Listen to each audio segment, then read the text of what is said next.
Hello viewers, welcome to বুলি cooking programme. আশা করি আপনারা সবাই ভালো আছেন। এই দেখুন, আজকে আবার আমি চলে এসেছি একটা নতুন রেসিপি নিয়ে। এই রেসিপিটা হচ্ছে এই যে মাছের ডিম ভর্তা করব। কিভাবে করব আপনারা ভিডিওটা না টেনে দেখতে থাকুন, দেখলে আশা করি ভালো লাগবে। আর এটা কিন্তু খেতেও অসাধারণ হয়। প্রথমে আমি এই যে মাছের ডিমটা নিয়ে নিয়েছি। মাছের ডিমটা নিয়ে এখন আমি একটু গরম জলে সিদ্ধ করে নেব। এই দেখুন, হাঁড়িতে আমি একটু জল দিয়ে ডিমটা দিয়ে দিয়েছি। এতে কিন্তু আমি শুধু লবণ দিয়েছি, আর কিছু এখন দেইনি। দিয়ে আমি এইটা সিদ্ধ করে নেব ডিমটা। এই দেখুন, মাছের ডিমটা আমার লবণ জল দিয়ে সিদ্ধ করে নেওয়া হয়ে গিয়েছে। এখন আমি এইদিকে কড়াইটাও বসিয়ে দিয়েছি।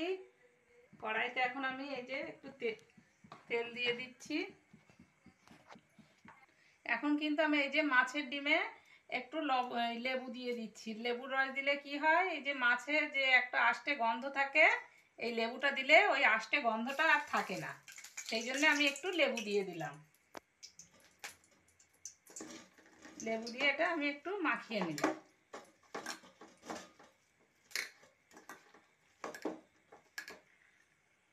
এই দেখুন, লেবুর রস দিয়ে আমি ডিমটা কিন্তু পুরো মেখে নিয়েছি।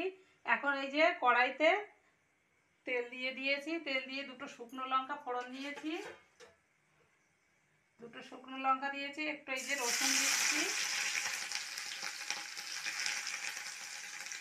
এই যে পেঁয়াজ, কাঁচা লঙ্কা,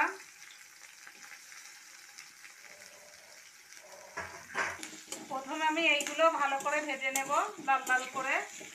আমি একটা মিডিয়াম সাইজের পেঁয়াজ নিয়েছি আমার ডিমের পরিমাণ হিসাবে, আর দুটো শুকনো লঙ্কা, আর চারটে কাঁচা লঙ্কা, আর একটা রসুন কুচিয়ে নিয়েছি।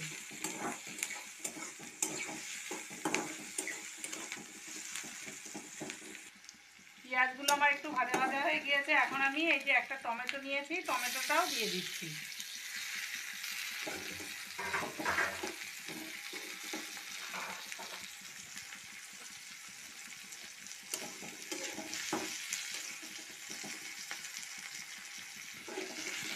এই যে ডিমটা দিয়ে এখন আমি পরিমাণ মতো একটু লবণ দিয়ে দিচ্ছি, একটু হলুদের গুঁড়ো,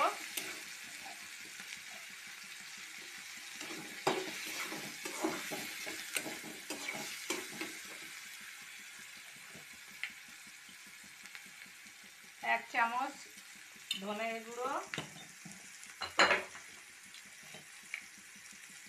এক চামচ জিরের গুঁড়ো দিয়ে এইগুলো আমি ভালো করে নাড়িয়ে ভেজে নেব। এই দেখুন, মশলাটা আমার সব ভাজা হয়ে গিয়েছে। এখন আমি এই যে সিদ্ধ করে রাখা মাছের ডিমটা দিয়ে দিচ্ছি।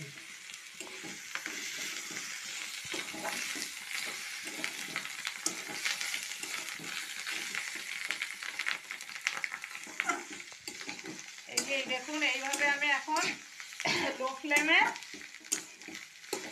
কিছুক্ষণ ভাজতে থাকবো, ভালো করে নাড়িয়ে নাড়িয়ে।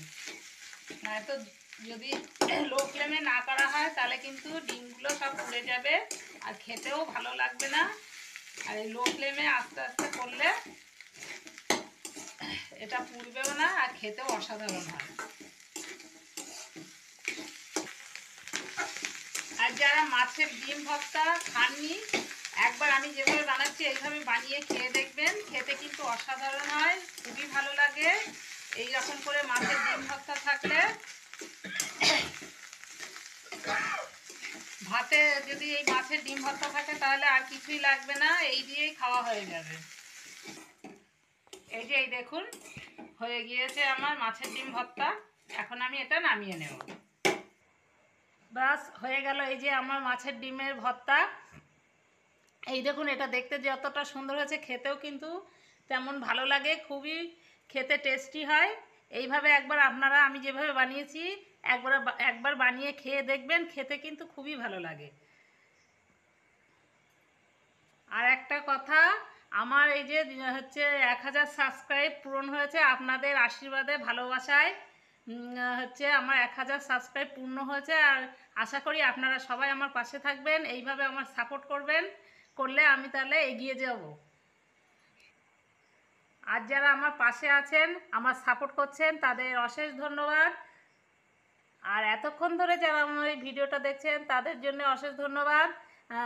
আপনারা ভালো থাকুন, সুস্থ থাকুন। আর আমার এই মাছের ডিম ভর্তাটা কেমন হয়েছে কমেন্টসে জানাবেন। আর যদি কেউ নতুন হয়ে থাকেন তাহলে প্লিজ প্লিজ লাইক সাবস্ক্রাইব করে শেয়ার করে আমার পাশে থাকবেন। আপনারা ভালো থাকুন, সুস্থ থাকুন। ওকে, বাই।